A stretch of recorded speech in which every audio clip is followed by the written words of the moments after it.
Audio Jungle. Alhamdulillah. Wassalatu wassalamu ala Rasulillah Muhammad ibn Abdillah wa ala alihi wa sahbihi wa man wala. Subhanaka la ilma lana illa ma 'allamtana innaka antal alimul hakim. Rabbi shrah li sadri wa yassir li amri wahlul 'uqdatan min lisani yafqahu qawli, amma ba'du. Alhamdulillah, sama-sama kita hormati, kita muliakan Majelis Ta'lim Raudhatul Ummahat.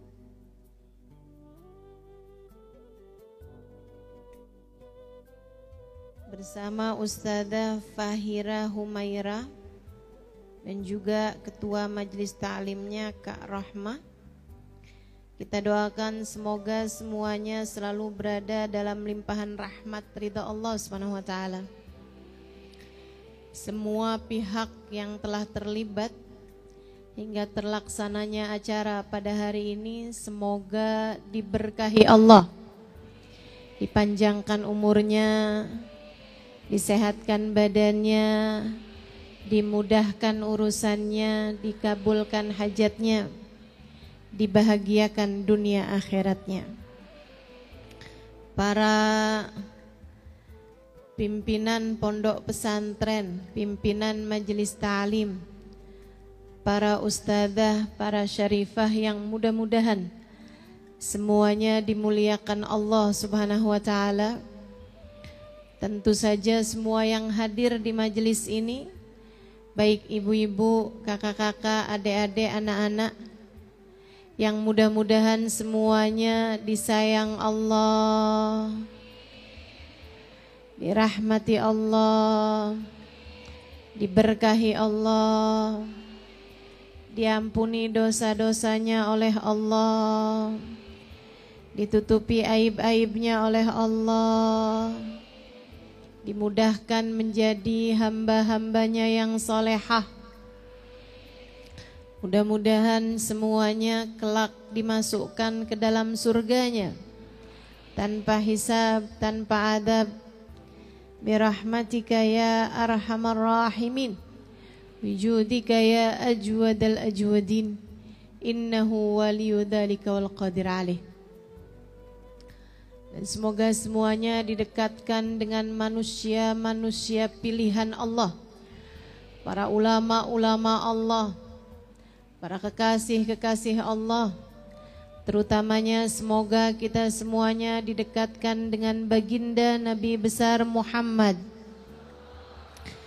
yang mudah-mudahan semuanya akan mendapatkan syafaat beliau dunia hingga akhirat. Amin ya rabbal alamin. Kembali saya sampaikan biar enggak bikin ribet panitia, jangan foto, jangan video. Sepakat semua? Ini adalah amanat, al-majalis bil amanah. Dan Nabi Muhammad, majelis itu ada amanatnya. Dan amanat dari majelis saya adalah untuk tidak foto saya, tidak video saya. Kalau mau foto, fotoin atap. Bagus nih, berasa di Masjidil Aqsa.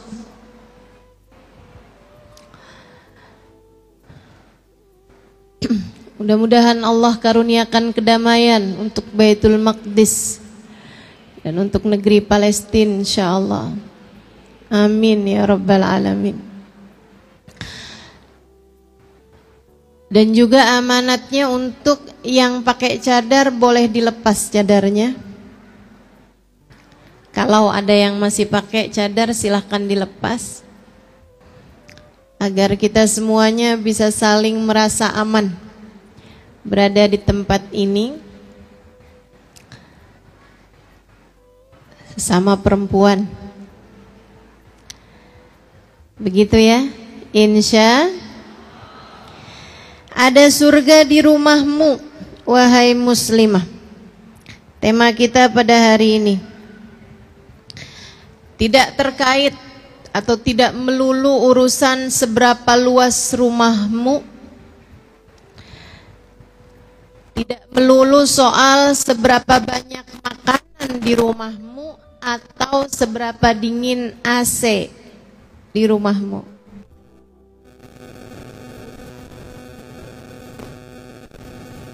Meskipun tentu saja surga berisi keindahan,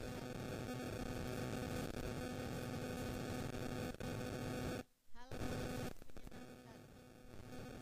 Surga berisi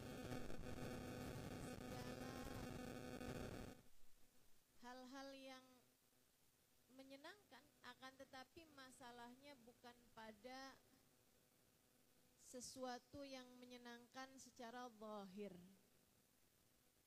Karena Bu, ada surga di rumahmu artinya ada kebahagiaan dalam rumahmu, sebab surga isinya bahagia. Dan bahagia atau surga itu yang ngerasain bukan panca indera. Tidak selalu bahagia itu soal indah yang dilihat matamu.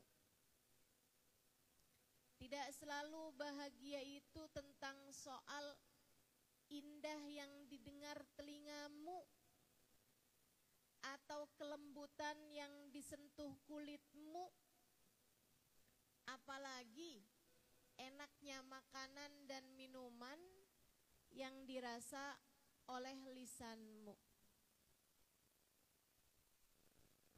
Enggak selalu begitu. Berapa banyak orang yang tinggal di rumah yang sangat indah, bahkan hotel berbintang 5,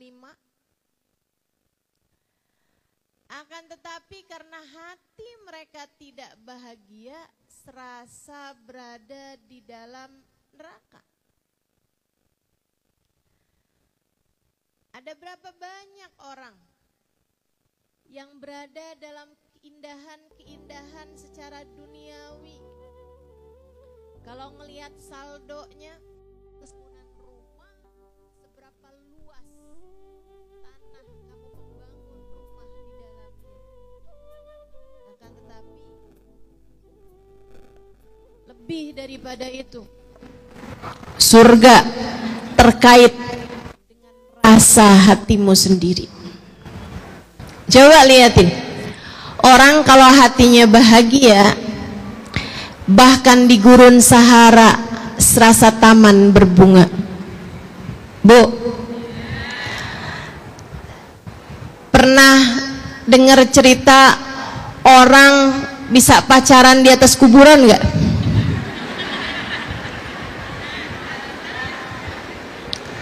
Bisa-bisanya loh tempat semenyeramkan itu dipakai buat pacaran. Kok bisa betah? Apa nggak takut? Apa nggak serem? Teman-teman seiku sekalian saya muliakan, kenapa orang bisa sampai kayak begitu? Karena hatinya sedang bahagia. Orang kalau sedang jatuh cinta, hatinya berbunga-bunga, hatinya berbahagia. Dia nggak peduli lagi di mana tempatnya, asalkan bersama dengan yang dia cinta. Kan begitu? Jadi masalahnya itu bukan tentang bangunannya, rumah yang di dalamnya terdapat surga, bukan tentang bangunannya, bukan tentang perabotan-perabotannya, bukan, akan tetapi lebih kepada tentang hati orang yang ada di dalamnya. Kalau hanya hatinya bahagia, seneng aja tuh. Termasuk yang hadir di sini nih, yang hadir di sini. Ini bahagianya bukan tentang saldonya ada berapa, seberapa mahal pakaian yang dipakai, atau bahkan bukan tentang posisi duduk misalnya. Enggak. Bisa jadi yang ada di belakang deketnya lemari. Bisa jadi hatinya lebih bahagia daripada yang ada di depan.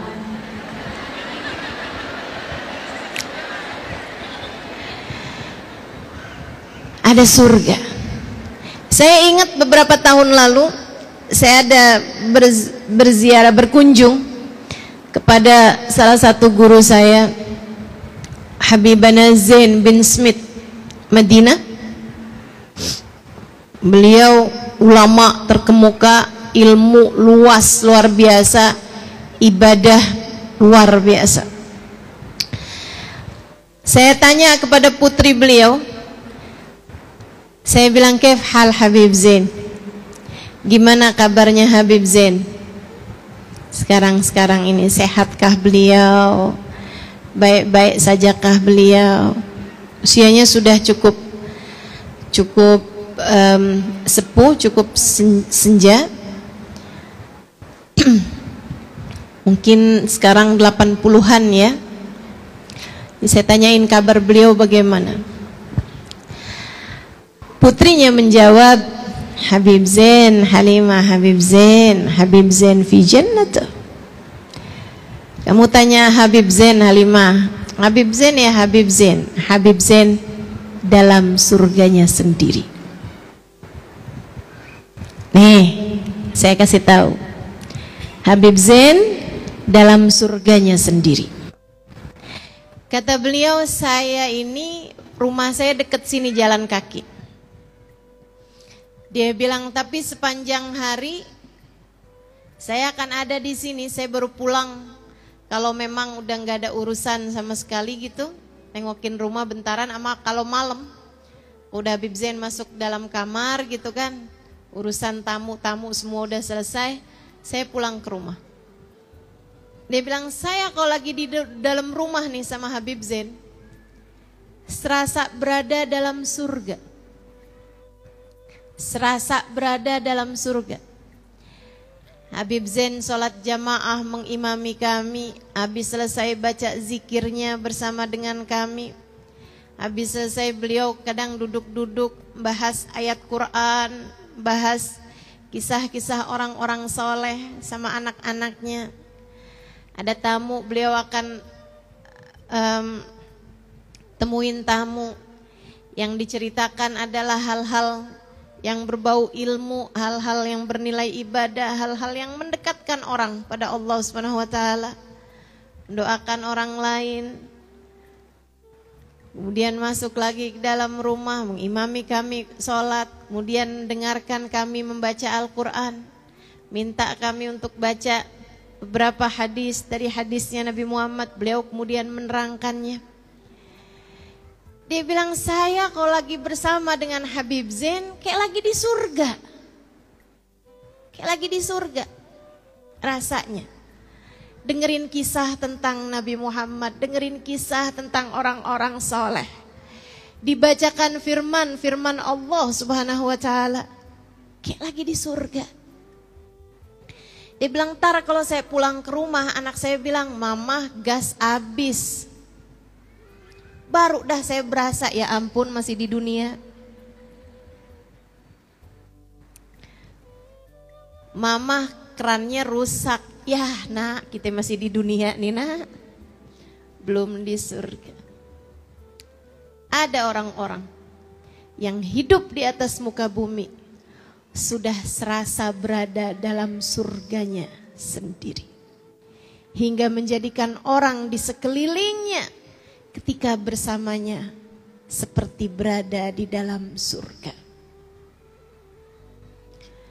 Bu, saya ingat lagi masa saya ada di Daruz Zahra Tarim Hadramaut Yaman. Satu waktu kami kedatangan Hubabah Bahiyah dan saya nggak ngerti bagaimana Allah memandangnya, akan tetapi subhanallah, subhanallah.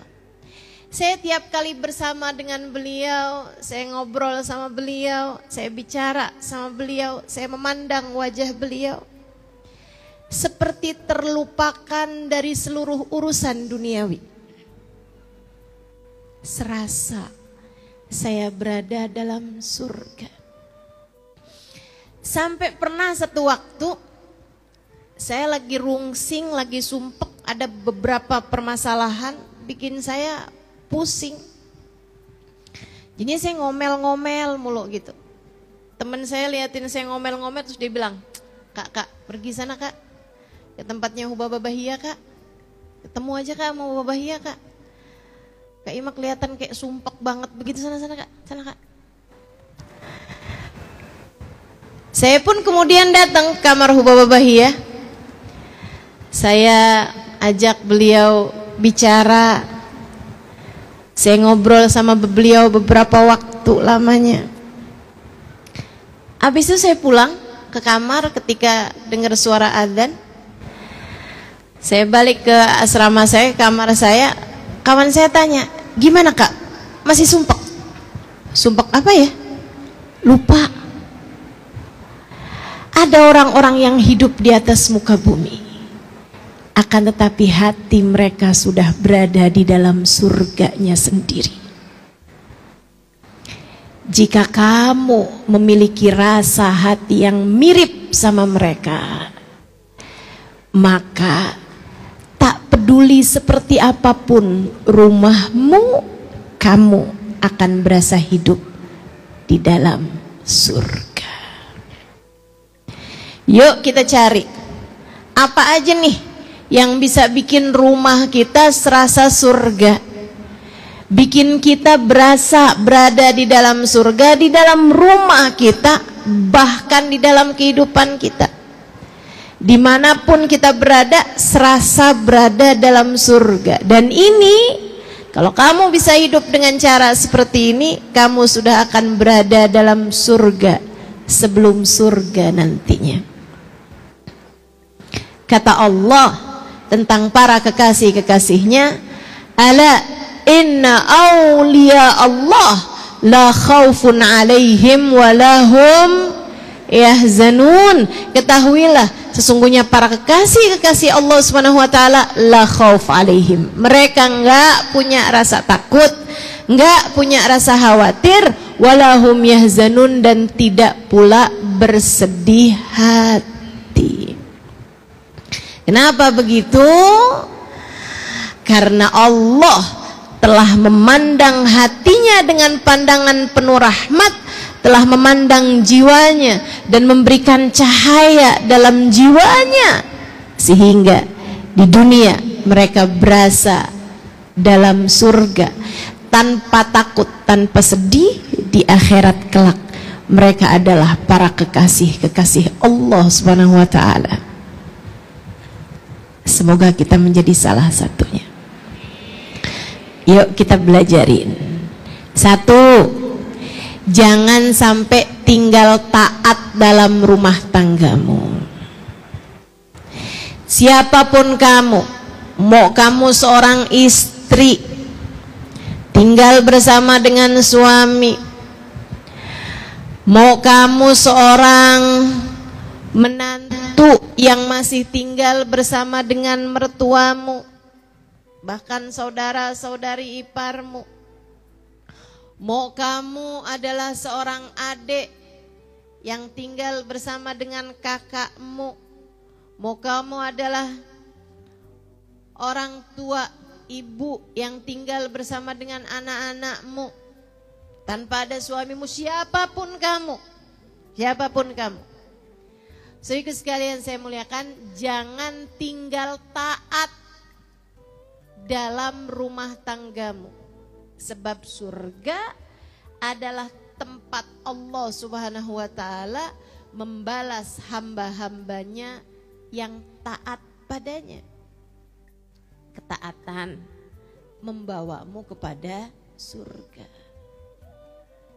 Jadi saat kamu merasa, kok rumah tangga saya kayak dalam neraka ya? Coba liatin taat mana yang sedang kamu tinggalkan. Coba liatin. Ketaatan mana yang belum ada dalam keluargamu itu? Adakah sholat berjamaah di dalamnya? Adakah Al-Quran kamu baca di dalamnya? Adakah masuk rumah ucap salam, baca Qul huwallahu ahad ketika masuk dalam rumah, baca ayat kursi saat masuk dalam rumah? Adakah itu ada dalam rumah tanggamu? Ataukah semua orang yang ada di dalamnya seperti tidak peduli dengan urusan-urusan antara dia dengan Allah Subhanahu wa taala? Saudaraku sekalian saya muliakan, rumahmu ketika di dalamnya ada ayat-ayat Al-Quran yang dibaca akan menjadi penanda bagi para malaikat-malaikat untuk mendoakan rumah tanggamu itu. Rumahmu ketika dibacakan ayat-ayat Al-Quran akan menjadi penanda cahaya di mana Allah Subhanahu wa taala menurunkan rahmatnya di dalam rumahmu tersebut. Kata Nabi Muhammad, al-baitul ladzi yuqra fihi al-Qur'an tatara'a li ahli sama kama tatara'an nujum li ahli al-ard. Rumah yang di sana dibacakan Al-Qur'an terlihat terang bagi penghuni langit dari para malaikat-malaikatnya Allah, sebagaimana terlihat terangnya bintang gemintang di angkasa bagi penghuni bumi. Kita kalau ngelihat nih langit di saat malam, apalagi saya suka liatin langit saat saya berada di pulau-pulau yang jauh dari keramaian kota, biasanya lebih jernih langitnya. Itu saya suka liatin bintang gemintang kelihatan terang gitu. Langitnya gelap semuanya, yang terlihat terang hanya bintang-bintangnya. Demikian pula para malaikat. Memandang bumi nih gak ada bedanya antara siang sama malamnya. Yang jadi beda adalah ketika ada hati yang lisannya sedang sibuk membaca Al-Quran, sementara hatinya mengingat Allah. Ada hati yang sedang tadabbur Al-Quran. Coba dilihat rumahmu gimana? Ada Qurannya apa enggak? Adakah anakmu membaca Al-Quran di dalam rumah? Enggak Ustazah, soalnya udah gede-gede sibuk sekolah. Bu, kalau kamu lihat anakmu sibuk-sibuk sampai lupa sama Quran, sebelum kamu ngomel-ngomel sama dia, kamu liatin diri kamu sendiri deh. Sibukmu dengan apa? Sibukmu dengan apa? Scroll Shopee? Sibukmu dengan apa? Al-Quran. Yuk, mulai kita baca. Nggak apa-apa, biar selembar, 2 lembar, nggak apa-apa. Pagi baca Yasin, sore baca Waqiah, sebelum tidur baca Al-Mulk. Itu sekurangnya. Pagi baca apa? Sore baca apa? Malam sebelum tidur baca apa? Al-Mulk. Itu sekurangnya.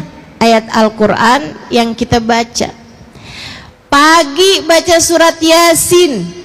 Kata Nabi, siapa yang kepengen urusannya dipermudah sepanjang hari, awalilah dengan baca surat Yasin. Terutama untukmu yang orang tuamu sudah berpulang ke rahmatullah atau kaum kerabatmu sudah berpulang ke rahmatullah, pagi-pagi hari hadiahkan untuk mereka surat Yasin. Sebelum baca Yasin, kamu niatkan, ya Allah, Yasin ini saya baca untuk ibu saya yang sudah berada di sisimu, ya Allah. Untuk ayah saya yang sudah meninggal dunia, ya Allah. Untuk suami saya, ya Allah, yang sudah meninggal dunia. Sebutkan namanya, kemudian mulailah kamu baca surat Yasin. Iqra'u ala mautakum Yasin, kata Nabi Muhammad. Bacakanlah Yasin untuk orang-orang yang sudah meninggal dunia di antara kalian. Surat Waqiah di saat sore hari, saudaraku sekalian. Surat Waqiah itu adalah surat yang mendatangkan rizki zahir batin. Sayyidina Ibnu Mas'ud ketika mau meninggal dunia mensedekahkan nyaris seluruh hartanya. Ditanya oleh para sahabatnya, wahai Ibnu Mas'ud, kalau semua hartamu kamu sedekahkan, apa yang kamu tinggalkan untuk keluargamu? Beliau menjawab, inni taraktu lahum suratul Waqiah. Aku telah meninggalkan kepada mereka surat Al-Waqiah. Aku pesankan kepada mereka untuk selalu membacanya setiap hari, sebab aku mendengar baginda Nabi Muhammad SAW mengatakan, la faqram al-waqi'ah, tidak ada kefakiran bersama dengan surat Al-Waqi'ah. Pengen rezeki lancar zahir batin, jangan jauh-jauh dari baca surat Waqi'ah.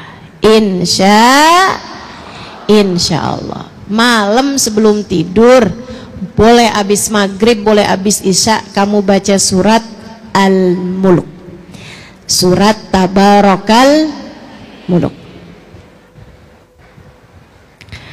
Saudaraku sekalian yang saya muliakan, surat Tabarak ini pendek aja 30 ayat. Akan tetapi kata Nabi Muhammad, 30 ayat hiyal munji'ah hiyal syafi'ah min adzabil qabr. 30 ayat dia dapat menyelamatkanmu dari segala macam azab kubur. Biasakan untuk mengerjakan ketaatan di dalam rumah. Ajak anak-anakmu untuk melakukannya. Kasih tahu suamimu untuk dapat melakukannya. Dengan cara itu, rumahmu mudah-mudahan jadi rumah yang pantas untuk Allah turunkan rahmat, sehingga dengannya kamu merasakan ada surga dalam rumah tanggamu. Ketaatan jangan tinggal. Sholat berjamaah jangan tinggal. Bu, saya ingat beberapa tahun yang lalu ketika tadi yang saya sampaikan, Habibana Zain bin Smith, guru saya di Madinah. Beliau beberapa tahun yang silam masih sering berkunjung ke Indonesia bersama dengan istri beliau yang saat ini sudah meninggal dunia, almarhumah Hubabah Maryam. Wanita bijaksana yang saya ceritakan juga di buku Bidadari Bumi yang kedua. Beliau, ibu-ibu saudaraku sekalian, dulu tuh kalau beliau datang ke Indonesia, saya kalau beliau ada di Indonesia kayak berasa ngantor sama beliau. Di pagi sampai sore gitu, sampai malam bahkan saya bersama dengan beliau. Saya menerjemahkan beliau, saya bicara dengan beliau seperti seorang anak yang sedang dididik oleh ibundanya. Alhamdulillah, rahmat Allah begitu besar buat saya. Hubabah Maryam sebagai seorang wanita salehah, istri ulama, anak ulama, dan beliau sendiri juga seorang ulama. Saudaraku sekalian saya muliakan, banyak orang-orang yang datang kepada beliau untuk semacam curhat. Kayak itu orang kalau ketemu beliau bawaan pengen curhat aja gitu. Sekarang saya tahu rasanya. Orang juga kalau ketemu saya bawaan kayak pengen curhat aja. Saya pernah telepon saya itu salah sambung. Maksudnya saya mau nelpon orang lain, ternyata kenanya orang lain. Orang yang saya salah sambung telepon itu aja curhat sama saya.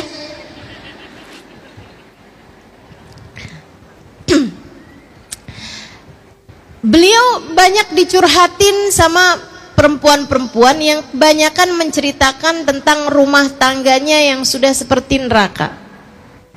Bu, saya kasih tahu padamu, itu yang curhat-curhat, yang rumah tangganya berantakan, yang dalam rumah tangganya itu sudah hampir pecah karena sudah tidak ada lagi keharmonisan dalam rumah tangga, dengan segala macam keruwetan, permasalahannya dari suami yang selingkuh, istri yang jatuh cinta dengan laki-laki yang lain, atau bahkan terjerumus kepada hal-hal yang dosa, atau suami yang kemudian jadi dekat dengan narkoba dan seterusnya. Permasalahan-permasalahan yang sangat banyak dalam rumah tangga membuat saya yang waktu itu baru menikah beberapa bulan jadi mikir gitu, apa nggak salah keputusan yang saya ambil ini ya. Sehingga sekalian, namun subhanallah, dari setiap kali saya menerjemahkan Hubabah, karena masalahnya mereka curhat pakai bahasa Indonesia, Hubabahnya nggak ngerti bahasa Indonesia. Hubabah jawab pakai bahasa Arab, orang yang dicurhatin kagak ngerti. Jadinya mau nggak mau saya yang harus jadi penterjemahnya gitu. Saya terjemahkan kata per kata, bahkan saya terjemahkan kalimat per kalimat. Tiap Hubabah bisa saya ngomong langsung saya terjemahin, dia ngomong saya terjemahin gitu terus seperti itu. Sehingga sekalian saya muliakan, dari begitu banyak pertanyaan-pertanyaan yang ditanyakan balik oleh Hubabah, saya membuat satu kesimpulan. Ada satu pertanyaan yang selalu ditanyakan sama beliau, kalian di rumah sholat berjamaah apa enggak? Dan subhanallah, jawabannya selalu saja tidak. Bapak tanya balik, tapi kalian sholat?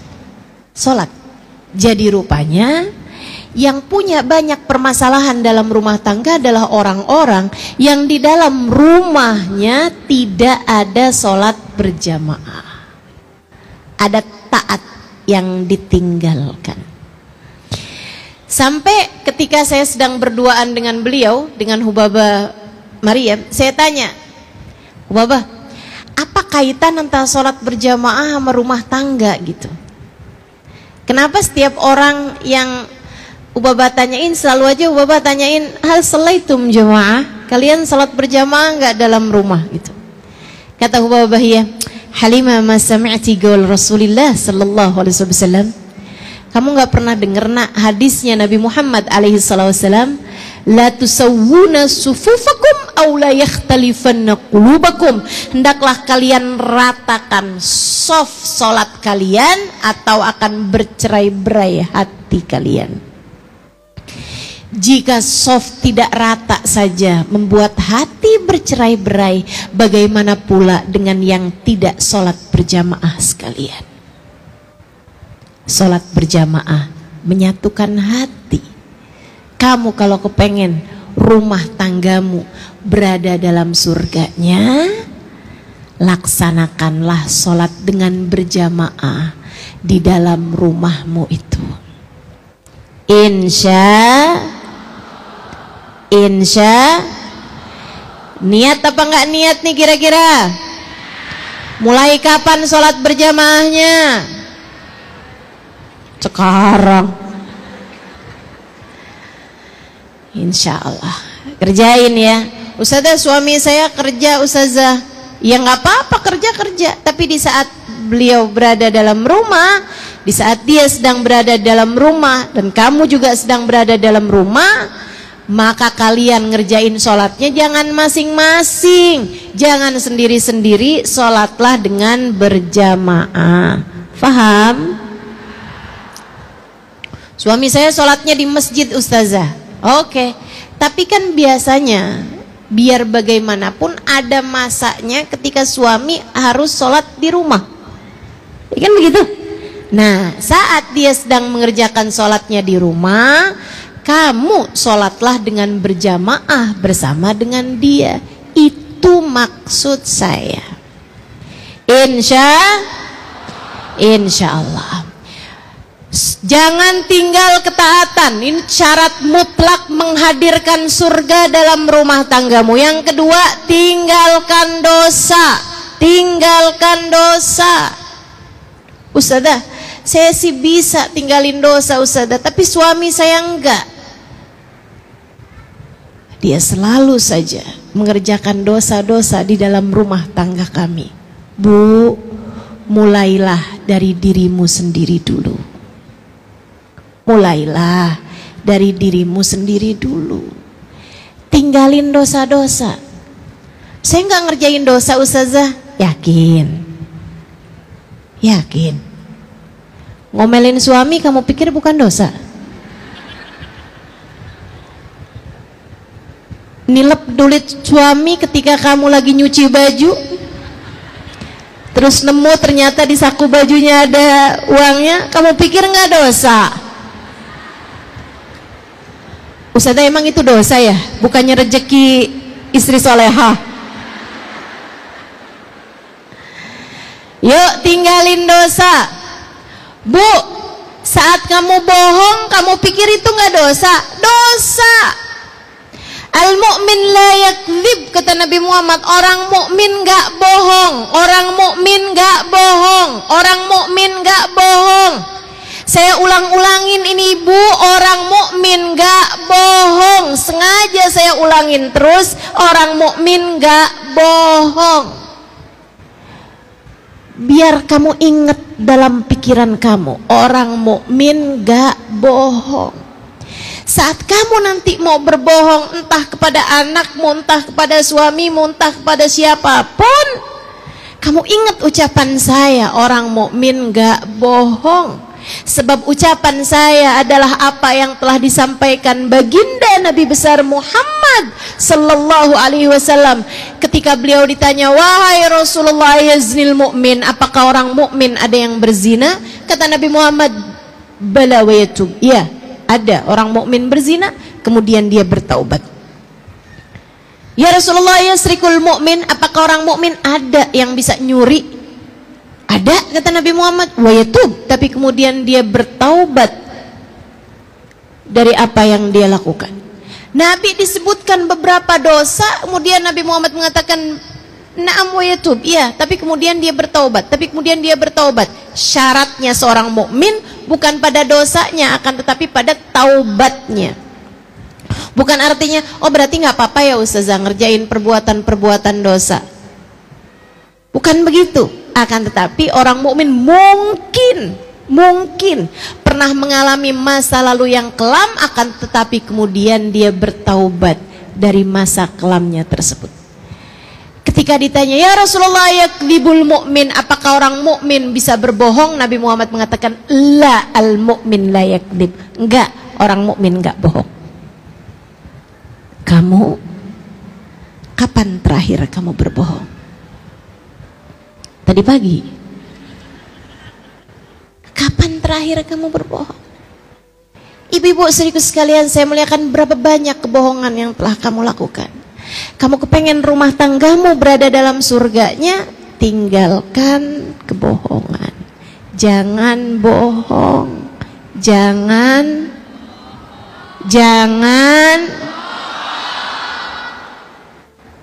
ingetin terus ucapan saya ini. Jangan bohong. Ibu-ibu sekalian saya muliakan, tinggalkan dosa-dosa apapun itu. Kamu kecewa karena suamimu telah menduakan hatimu, kurang perhatian kepadamu, tidak memberikan transferan sebagaimana mestinya, tidak memberi kepadamu apa yang kamu harapkan, hingga satu hari ketika suamimu sudah tertidur di sampingmu, ada pesan masuk. Hai, apa kabar? Dari mantan ketemuan waktu reuni kemarin. Saya sih Bu nggak setuju dah Bu sama acara reunian. Banyak yang CLBK. Ya ampun, saya nyesel nggak kawin sama dia. Sekarang udah punya pom bensin. Bahaya banget. Yuk. Akhirnya dapat nih WhatsApp nih. Terus dijawab, baik, alhamdulillah. Kamu apa kabar? Tuh. Lanjut dah. Baik. Kamu udah makan belum? Ada urusan apa setengah 11 malam tanyain orang udah makan apa belum?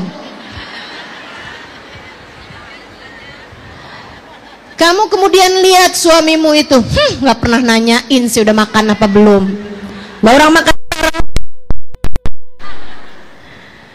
Saudaraku sekalian yang saya muliakan, kemudian berlanjutlah apa yang kamu sebut diawali dengan khianat hati, selingkuh batin. Teman-teman saudariku sekalian yang saya muliakan, ini adalah pintu pembuka untuk sebuah dosa besar bernama zina. Dari saling sapa, kemudian ketemuan, kemudian entah apa yang akan kamu kerjakan. Kamu gak pernah tahu setan itu sudah profesional mengganggu hamba-hambanya. Jangan pernah buka pintu untuk masuknya setan di dalam urusan rumah tanggamu. Jangan. Jangan. Bisa jadi laki-laki lain lebih ganteng, lebih perhatian, lebih baik, lebih soleh, tapi dia bukan suamimu. Kunci surgamu tidak berada di tangannya. Dan bisa jadi suamimu itu punya begitu banyak kekurangan-kekurangan. Bisa jadi suamimu punya banyak sekali kekurangan-kekurangan. Akan tetapi cukup satu alasan kamu menyayangi dan mencintainya. Allah telah menyatukanmu dalam sebuah akad pernikahan yang menjadikan kunci surgamu berada di tangannya. Jangan main-main sama suami, tar kalau kunci surgamu dia telan gimana ceritanya? Mau dapat di mana coba? Ayo yang benar. Yang benar. Bismillah. Belajar, mantepin hati. Nggak apa-apa, ustazah nggak tahu sih kayak apa suami saya. Emang saya nggak tahu di suami kamu kok. Saya emang nggak tahu suami kamu seperti apa. Tapi yang saya tahu adalah pesan baginda kita Nabi besar Muhammad. Buat kita nih para istri, kata Nabi Muhammad, fanduri ilaih fa innama huwa jannatuki wa naruki. Perhatikan betul bagaimana perlakuanmu kepada suamimu, sebab ia adalah jalan surga bagimu atau jalan neraka bagimu. Perhatikan betul bagaimana caramu memperlakukan suamimu, sebab ia adalah jalan surga ketika kamu taat baik padanya, jalan neraka ketika kamu menghina dia, ketika kamu tidak memperlakukan dia dengan semestinya. Jangan terbiasa mengerjakan dosa dalam rumah tanggamu. Angkat dah dosa-dosa, tinggalkan dosa. Liatin, pasti akan lebih damai, pasti akan lebih harmonis, pasti akan banyak turun rahmatnya Allah Subhanahu wa ta'ala kepada rumah tanggamu. Yang ketiga, teman-teman saya sekalian, yang pertama tadi apa? Jangan tinggal taat. Yang kedua apa? Tinggalkan dosa dan maksiat. Yang ketiga, kamu kepengen rumah tanggamu berada di dalam surganya. Teman-teman saudariku sekalian yang saya muliakan, hadirkan cinta kepada baginda Nabi besar Muhammad di dalam rumah tanggamu. Apa kaitannya Ustazah? Apa kaitannya? Ini saya ceritain. Apa kaitannya? Saya punya teman. Dia seorang daiyah, seorang ustazah di Australia. Teman saya kan banyak, Bu, jangan ngiri. Seorang daiyah di Australia. Satu waktu saat kedatangannya di Indonesia, dia cerita. Namanya Ustazah Ummu Abdurrahman. Dia cerita bahwa dia itu berdakwah di Australia dan ada banyak di antara orang-orang yang mulai masuk dalam agama Islam, sehingga dia banyak mentalkin orang-orang untuk masuk Islam. Dia bilang ada dia punya tetangga sering banget datang ke rumah dia, duduk di ruang tamunya, bahkan di saat dia lagi nggak ada dalam rumah. Nanti kalau pas dia kebetulan pulang, si tetangga itu ada di depan rumah, ada di ruang tamu gitu, dia nanya, ada yang bisa saya bantu? Oh iya, saya kehabisan garam, boleh minta garammu? Dikasihin. Ntar kapan lagi saya kehabisan tomat misalnya gitu ya, boleh minta tomat kamu lagi punya tomat, mau barang-barang sepele gitu, saya boleh pinjam pisau kamu atau saya apa aja gitu. Kok kayaknya ini lagi cari-cari alasan banget gitu. Sampai satu hari tetangganya itu cerita, dia bilang, maafkan saya ini sekarang dalam rumah sedang dalam keadaan tidak baik-baik saja. Saya sering sekali berantem dengan suami saya, bertengkar dengan suami saya. Rumah saya seperti berada dalam neraka. Dia bilang, dan saya nggak ngerti kenapa setiap kali hati saya sedang kalut, setiap kali hati saya sedang tersiksa, dia bilang yang saya bayangkan adalah tempat tenang yang dapat menenangkan saya, dan itu adalah ruang tamu kamu, rumah kamu. Dia bilang, maafkan saya emang sengaja aja gitu, cari-cari alasan buat ke rumah kamu, buat duduk aja gitu, kayak tenang banget, saya nggak ngerti kenapa. Dia bilang padahal rumah tetangga saya ini jauh lebih mewah, jauh lebih bagus daripada rumah saya. AC-nya jauh lebih dingin. Dia bilang dekorasinya interior dalam rumahnya jauh lebih indah daripada rumah saya. Tapi dia mengatakan bahwa setiap kali saya duduk di dalam rumahmu seperti saya berada di dalam surga.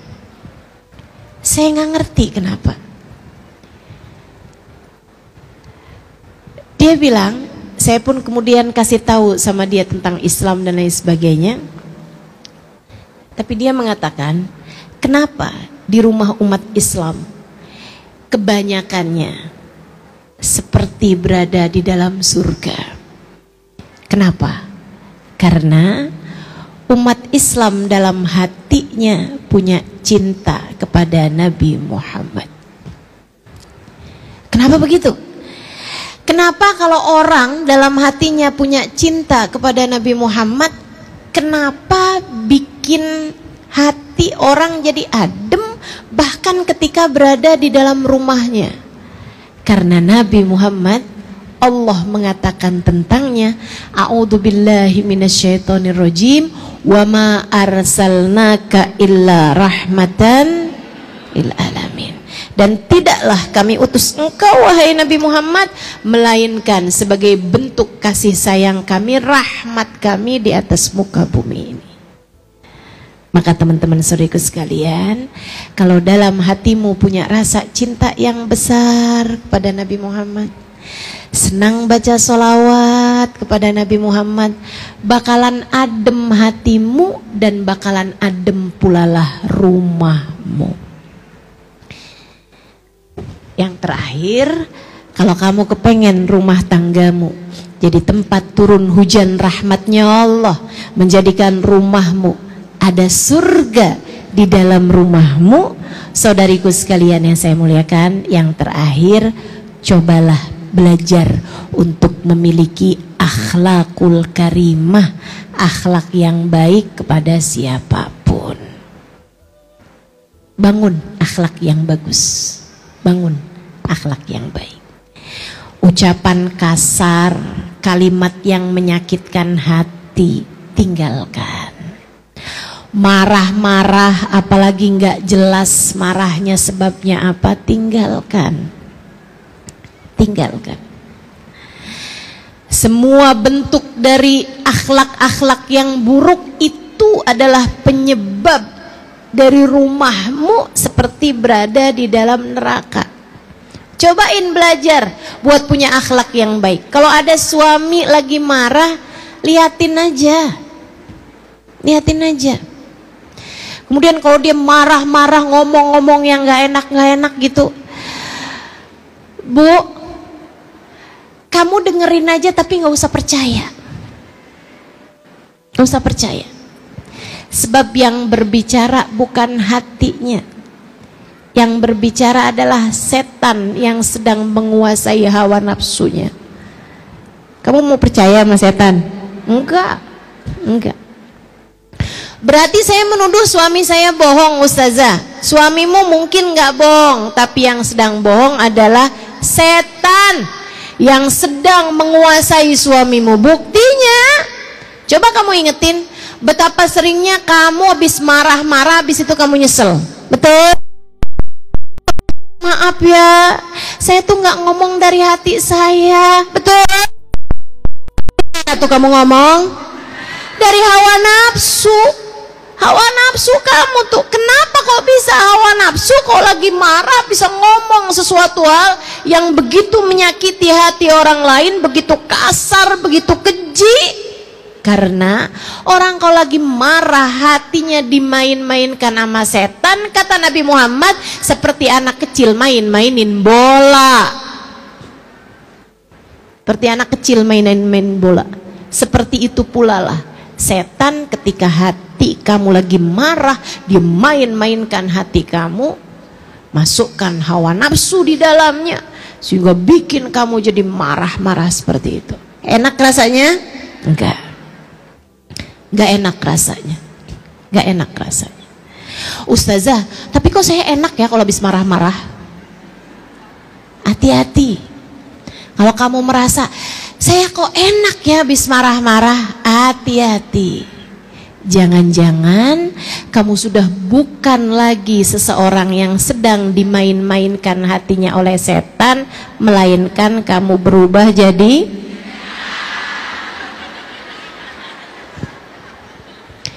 yang seneng kalau lagi marah-marah itu setan, Bu, bukan manusia. Jadi ibu-ibu sekalian yang saya muliakan, yuk bismillah, akhlak kamu diperbaiki sama anak, ngomong yang enak, sama suami ngomong yang enak. Kalau lagi kepengen ngomong yang gak enak, Bu, pamitan aja dulu, pergi wudhu. Kalau wudhu gak mempan juga pergi mandi. Kalau mandi nggak mempan juga berendam aja dulu. Ustazah bercanda enggak? Saya nggak bercanda. Saya nggak bercanda. Ibu-ibu sekalian, kata Nabi Muhammad, innal ghadab minasyaiton wasyaitanu minan nar wa yutfi'un naril ma. Sesungguhnya setan itu, sesungguhnya kemarahan itu dari setan, dan setan itu terbuat dari api. Tidak ada yang dapat memadamkan api selain air. Maka apabila seseorang di antara kalian sedang marah, segeralah pergi berwudu. Kata Nabi begitu. Kata para ulama, kalau wudu nggak mempan juga, mandi deh kamu. Adem. Kalau kamu udah selesai wudu nih, kamu ketemuin anakmu, kamu ketemuin suamimu, liatin, udah lebih adem hatinya. Nah kalau belum adem juga, itu dia masuk lagi kamar mandi, mandi dulu aja. Tar tanyain sama suaminya, kamu katanya mau ngomong apaan? Tar, mama katanya mau bicara sama saya, mama mau ngomong apaan? Tar nak, mamanya lagi berendam. Masya Allah. Yuk teman-teman sekalian yang saya muliakan, belajar buat punya hati yang damai, akhlak yang karimah. berakhlak dengan akhlak yang baik. Kok saya susah banget ya Ustazah punya akhlak yang baik? Bu, kembali ke poin yang ketiga, deketi Nabi Muhammad. Kalau kamu berasa akhlak saya kok berantakan sekali, perlakuan saya sama orang kok bawaan pen marah-marah mulu, kesel mulu, sedih mulu gitu. Ibu-ibu saudaraku sekalian saya muliakan, cobain buat lebih dekat sama Nabi Muhammad, banyakin baca salawat. Fama min khuluqin fil bariyati mahmud illa wa huwa mutalaqan an zainil wujud. Tidak ada satu sifat terpuji di atas muka bumi ini melainkan semuanya bersumber dari Nabi besar Muhammad sallallahu alaihi wasallam. Lihatin, kalau kamu tambah dekat sama Nabi Muhammad, tambah cinta sama Nabi Muhammad, tambah sering baca sholawat sama Nabi Muhammad, tambah adem hatimu, tambah banyak rahmat yang turun pada hatimu, nanti lama-lama hatimu jadi semakin lembut sehingga akhlakmu jadi semakin mulia, insya. Keempat hal itu, kerjakan ketaatan, tinggalkan dosa-dosa di dalam rumah tanggamu. Kemudian yang ketiga, deketi baginda Nabi besar Muhammad sallallahu alaihi wasallam. Dengarkan lebih banyak kisah tentang Nabi Muhammad, dengarkan, hadiri majelis-majelis yang menjadikanmu lebih berasa dekat dengan Nabi Muhammad. Kemudian yang keempatnya, milikilah akhlak yang terpuji. Keempat hal tersebut jika ada di dalam rumah tanggamu akan menjadi surga sebelum surga nantinya. Allah akan turunkan rasa cinta antara suami sama istri, rasa cinta antara orang tua sama anak, rasa cinta antara saudara sama saudaranya, rasa cinta antara teman sama temannya, sahabat-sahabatnya, rasa saling cinta antara tetangga sama tetangganya, rasa saling hormat antara orang-orang di sekelilingnya, semuanya menjadi sebuah kesatuan hati, menjadi hati yang saling terpaut satu sama lain, tempat turun hujan rahmat Allah SWT di atas muka bumi ini, insya Allah. Semoga rumahmu menjadi rumah tempat turun hujan rahmat Allah di atas muka bumi ini. Ala hadhihi niyah wa bikulli niyatin salihah jami'ah syamilah ila hadratin Nabi Muhammad sallallahu alaihi wa ala alihi wasallam. Al-Fatihah. Bismillahirrahmanirrahim.